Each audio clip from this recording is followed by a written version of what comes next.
आज शहर काँग्रेस आणि जिल्हा काँग्रेसच्या वतीनं या ठिकाणी निवेदन दिलेलं आहे की एसआयटी इथे स्थापन झाली पाहिजे. परतवाड्यामध्ये जे प्रकरण झालं ते अतिशय घृणास्पद आणि घाणेरड्या गोष्टी त्या ठिकाणी झालेल्या आहेत. एक 20-22 वर्षाचा पोरगा जर एवढी हिंमत करू शकतो तर मग एक करू शकतो तर दोनही करू शकतात, चारही करू शकतात.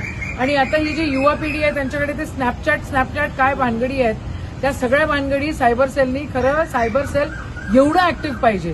होम मिनिस्ट्रीने या सगळ्या गोष्टीकडे लक्ष दिलं पाहिजे. म्हणजे प्रत्येक प्रकरणामध्ये धर्म जात काढण्यापेक्षा पोलिसांनी आणि होम मिनिस्ट्रीनी त्या ठिकाणी सायबर सेल, त्यांचे अधिकारी, त्यांचे अजून पोलिसिंग हे अजून त्या ठिकाणी बळकट करण्याची गरज आहे.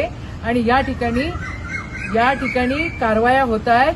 मग आता हे घर तोडतायत तर त्या खरातचं घर अजूनपर्यंत का तोडलं गेलेलं नाही? त्या खरातचं घरही तोडलं गेलं पाहिजे. त्या ठिकाणी ती खरातची बायको जी गायब झालेली आहे तिलाही शोधून आणली पाहिजे, तिलाही जेलामध्ये डांबली पाहिजे. आणि त्यांचे जे कोण एजंट लोक होते ते आता असं म्हणतायत की आमच्यावर काही कारवाई नाही, हे नाही, ते नाही, ते नाही. त्यांच्यावरही कारवाई व्हायला पाहिजे.